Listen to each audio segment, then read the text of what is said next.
Boa tarde! Sejam bem-vindas e bem-vindos. Que a paz do Senhor esteja conosco. Jesus, na sua saudação aos amigos, aos ambientes em que entrava, dizia que a paz de Deus ele nos dava. Muito longe de poder fazer isso, desejamos, a todos nós, desejemos uns aos outros, que a paz do Senhor esteja conosco.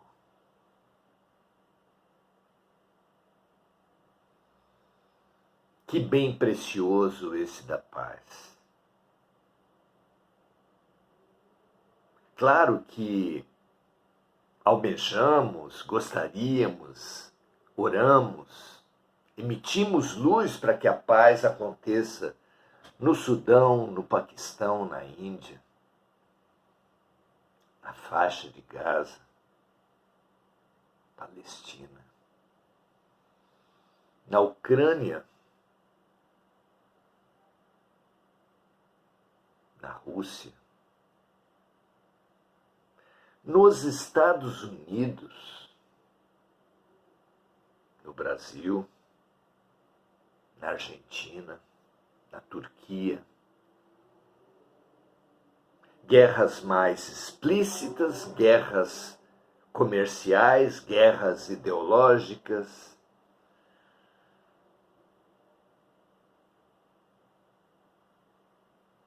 Entrando nas profundidades, a guerra está no mundo todo porque está em todos os seres humanos. As próprias palavras dizem isso, não é? A relação entre ricos e pobres é chamada de luta de classes. As relações entre homens e mulheres são chamadas de guerra dos sexos. E há as disputas comerciais, as disputas religiosas. Por toda parte, guerra.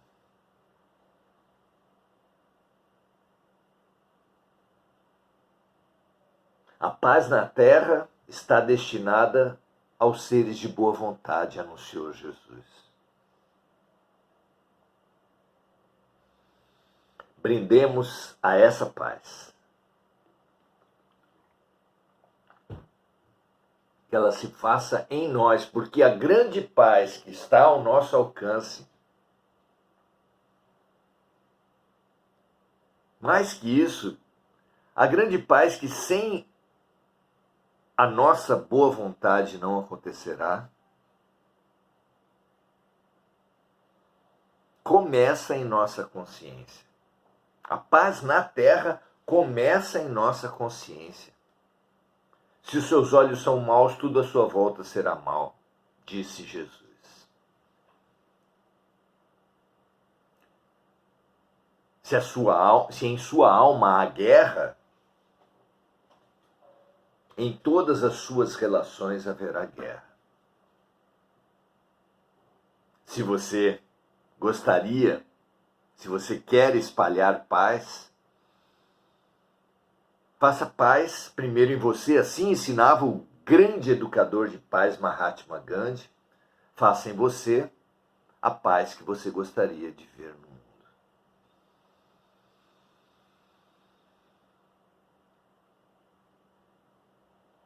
Que haja paz em mim,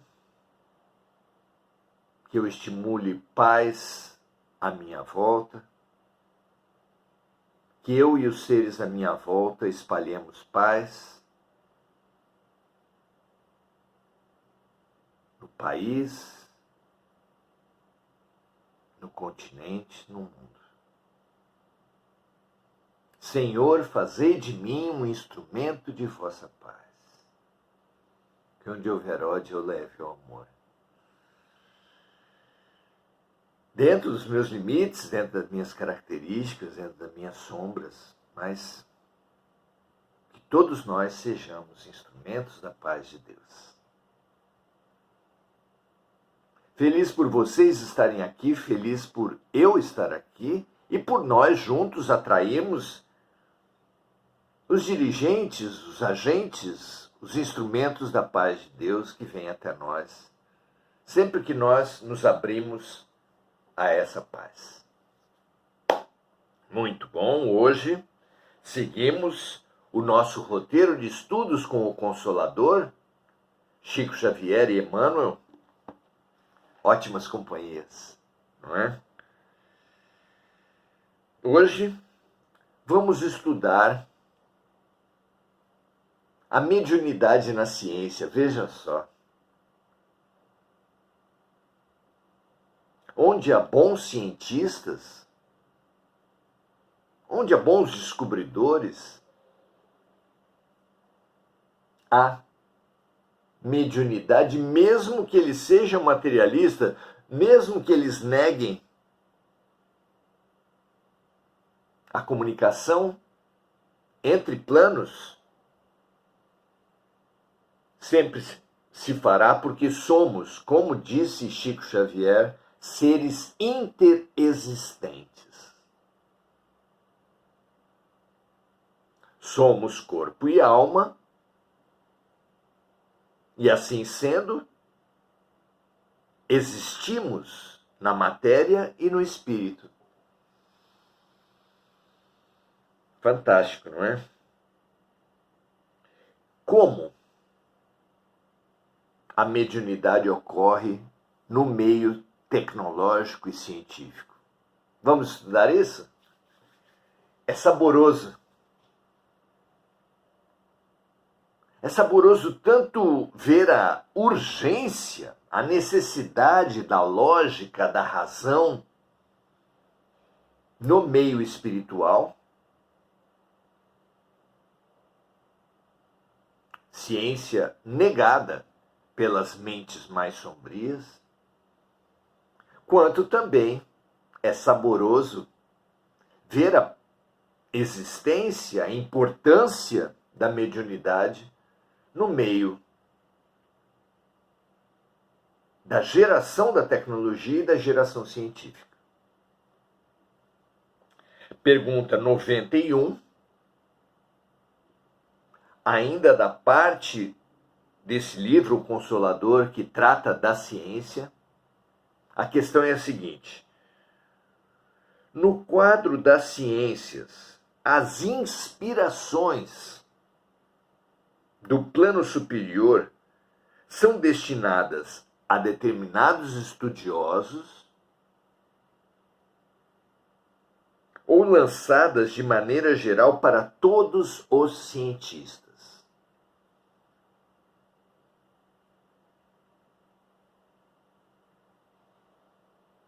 O fato de na ciência se dar nomes diferentes para as inspirações não as elimina nem as explica. A ciência do comportamento chama de insights, visões interiores. Mas não explica essas visões. A história da ciência registra eurecas, ideias que, como diriam os jovens hoje, vêm do nada. Mas a lógica, a razão dizem que todo efeito tem uma causa e que todo efeito inteligente tem uma causa inteligente, portanto, nada não pode trazer uma descoberta, um raciocínio diferente, um efeito inteligente. Não é? Muito bem, então a pergunta é: se as inspirações do plano superior aos cientistas são destinadas a determinados estudiosos ou lançadas de maneira geral para todos os cientistas? Vejamos a resposta. Nos departamentos da atividade científica, começa Emmanuel, existe, às vezes, esse ou aquele missionário com tarefa especializada e conferida tão somente ao seu esforço. Pelas nossas observações e estudos, isso vale também para a arte, para a revelação espiritual, de forma, todos nós sabemos, os próprios artistas falam, que recebem inspirações. É amplamente conhecido isso. Os próprios oradores, estudiosos, religiosos, sabem muito bem das visões, das inspirações, das vozes. A mediunidade não tem dono, e não tem data, e não tem campo do conhecimento. Abrange ciência, filosofia, religião e abrange o dia a dia, o cotidiano, nessas famosas ideias que vêm do nada.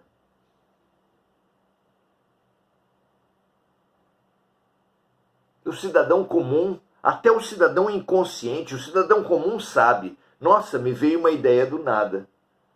Mas até o cidadão inconsciente que não percebe essa eclosão da inspiração, também recebe as inspirações.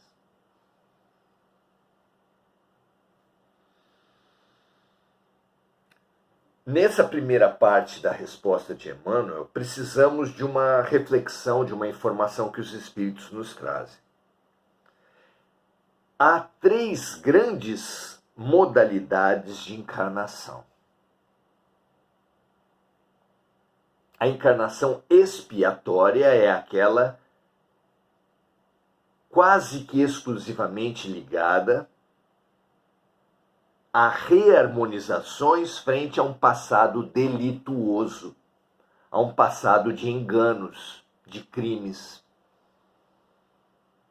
São espíritos que cometeram faltas graves em outras vidas e que têm nessa vida a tarefa de reharmonizar-se, de limpar-se naquilo que sujou, de limpar os outros, de ressarcir as pessoas que afetou. Expiações. As expiações podem se dar mais para dentro, no caso das pessoas com deficiências graves, das pessoas que passam por violências intrafamiliares desde muito cedo,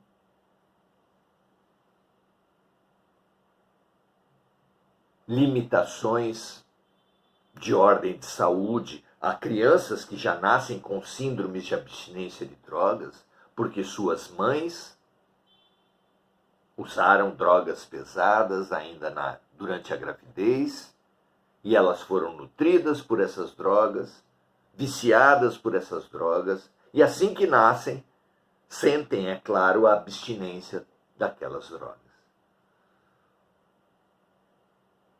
Tudo isso, ao atingir a pessoa, mostra limitações para as quais ela não concorreu.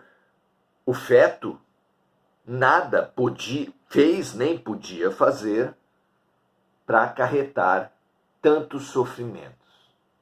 E mesmo a criança de tenra idade. Não é? A lógica diz isso. Então, há inúmeros espíritos que, vivendo limitações extremas, graves, para as quais ele efetivamente não concorreu nessa vida, a lógica diz que ele concorreu antes do berço, antes do nascimento, em outras vidas. São as vidas, as reencarnações expiatórias. Há reencarnações que não estão ligadas ao passado, mas que há dores que vêm para as pessoas, e há pessoas que vieram para dores que a qualificariam para o futuro.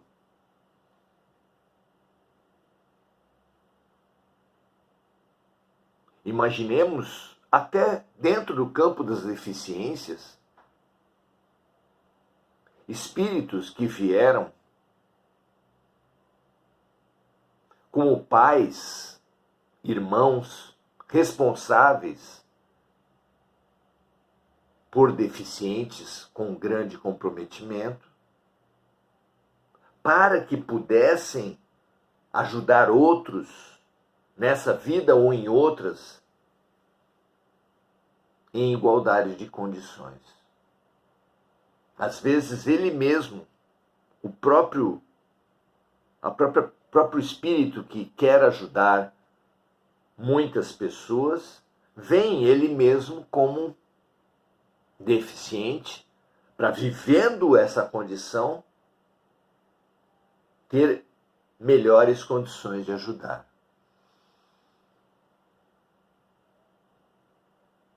Então, provações são dores que qualificam a pessoa que a vive, abrindo possibilidades, despertando talentos dentro dela, para que ela se melhore. E há um terceiro tipo de reencarnação, a reencarnação expiacionária, expiatória, referente a dores, a reharmonização de desarmonias cometidas no passado. As reencarnações provacionais, probatórias, referentes ao despertamento de capacidades interiores para a sua expansão futura, e reencarnações missionárias, que são aquelas em que o espírito vem, passa por dificuldades também, mas com o foco dessas dores, dessas dificuldades, no serviço aos outros, na exemplificação, na iluminação, na cura, no ensinamento, na expansão dos outros.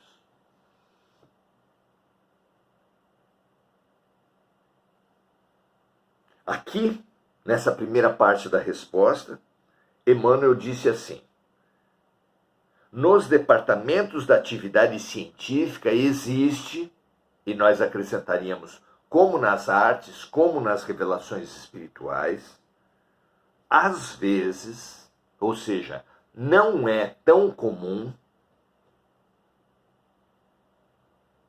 esse ou aquele missionário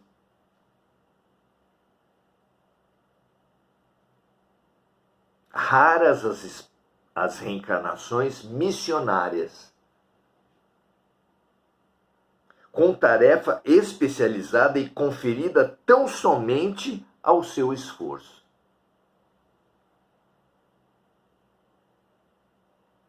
São seres que conquistaram, pelo seu esforço, a possibilidade de contribuírem com coletividades maiores ou menores, com a terra toda, com um país, com uma cidade, com uma família e até com uma outra pessoa. Há missionários que se conferem, que conquistam a possibilidade de reencarnarem como cuidadores, como missionários de um espírito reencarnado. É muito bonito de ver isso. Então, existem, na ciência, como em diversos outros campos, esse ou aquele missionário, às vezes, deixando claro que são situações específicas e raras, com tarefa especializada e conferida tão somente ao seu esforço. Em se tratando, porém, de ideias e aparelhos novos, tecnologias, nos movimentos evolutivos, as inspirações do plano espiritual são distribuídas em todas as correntes do pensamento humano, percebendo-as, contudo, somente aqueles que se encontram sintonizados com as suas vibrações.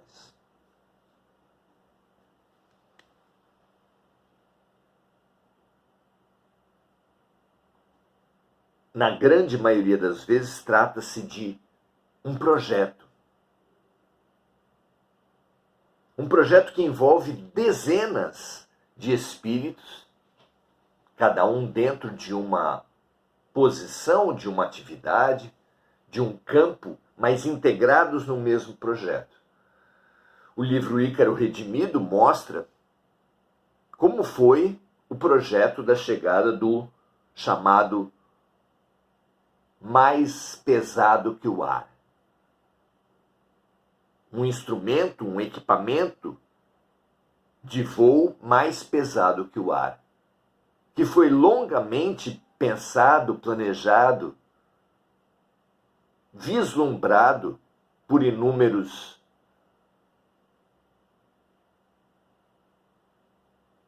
pensadores, cientistas, sonhadores,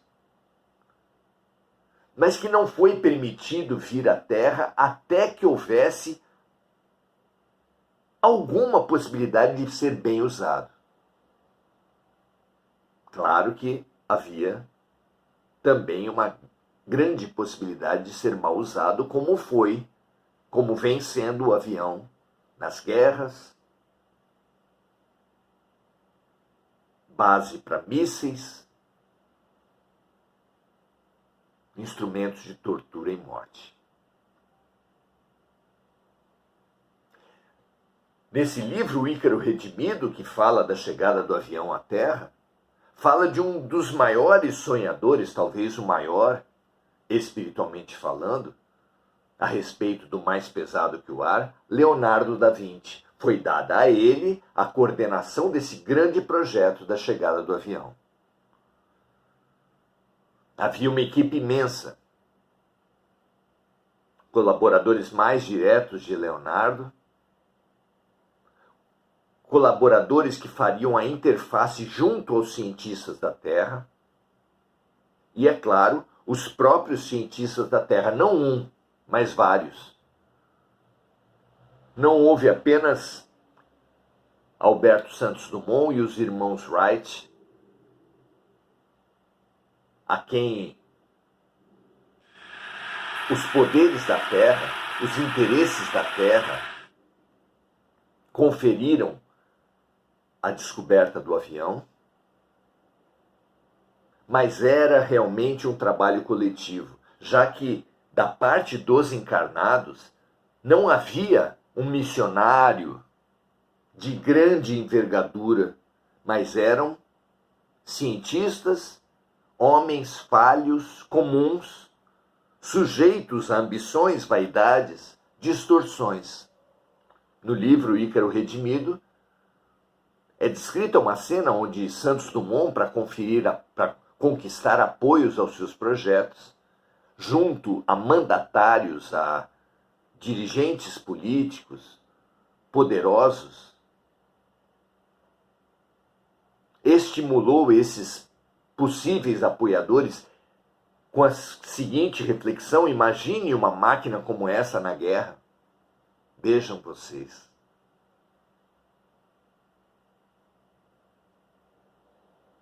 E foi exatamente pela amargura de ver sua máquina, o avião, usada na guerra, no caso, no conflito de 1932 no Brasil, onde forças federais bombardearam os rebeldes em São Paulo através de aviões, que Alberto Santos Dumont se matou.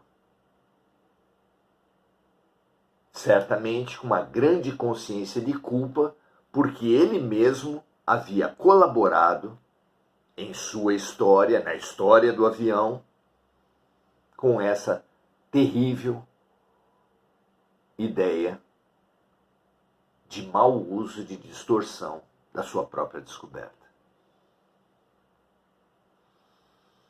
Sem com isso tirar 1 milímetro da responsabilidade dos mandatários, dos que praticaram esse mau uso. Cada um de acordo com a sua responsabilidade. Então,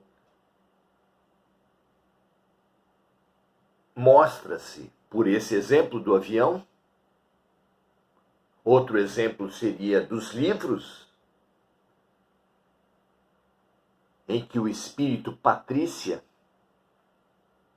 pela psicografia de Vera Lúcia Marinzec de Carvalho, nos traz através do livro A Casa do Escritor, que há uma instituição espiritual que concentra os trabalhos literários com relevância espiritual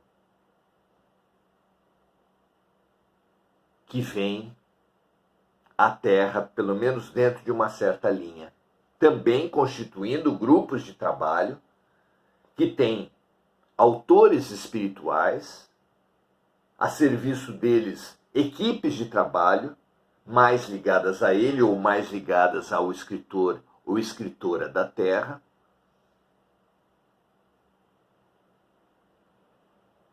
que conseguem que cheguem à Terra algumas das preciosidades que nós conhecemos até hoje.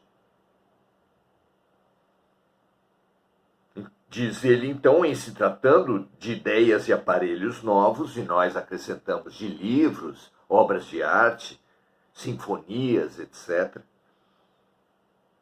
Nos movimentos evolutivos, as inspirações do plano espiritual são distribuídas em todas as correntes do pensamento humano, percebendo-as, contudo, somente aqueles que se encontram sintonizados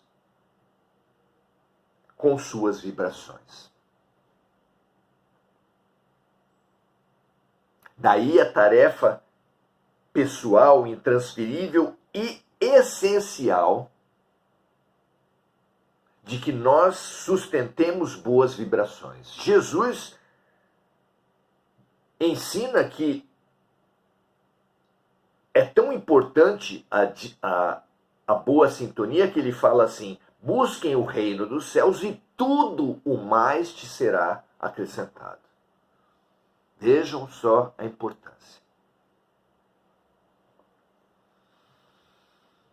Não é só na ciência, filosofia, religião, artes, mas também no cotidiano. A nossa grande tarefa, antes de tudo, é buscar a boa sintonia, fazendo orações para muito além das palavras decoradas, das palavras exteriores, das ideias só dos lábios, mas mudando, alterando, elevando a nossa vibração para que possamos ser realmente instrumentos da paz de Deus. Fantástico que assim seja sempre, que jamais esqueçamos dessa necessidade de fazermos isso sempre. E saudando agora Adelaide Dias, Andréa Santos, que em boa hora lembra de amigos, o que nós estimulamos todos a fazerem, Mari Pereira e Enir Cajazeira. Muito bom estar com todos vocês, todas vocês aqui.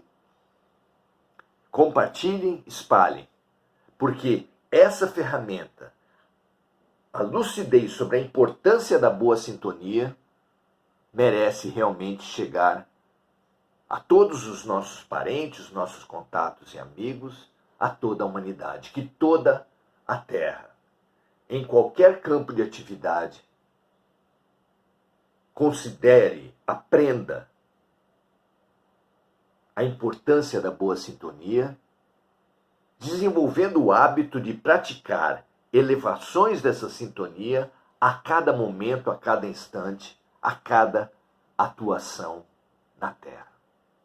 Busquemos mesmo o reino dos céus na certeza de que cada vez que buscando esse reino dos céus, essa melhoria, essa justiça, esse ajustamento perante as ideias de luz, tudo o mais nos será acrescentado. Paz e bem a todos. Levemos essa fabulosa ferramenta para todas as nossas iniciativas. Até a próxima, até amanhã, 18 horas aqui mesmo. Grande abraço, ótimo final de dia.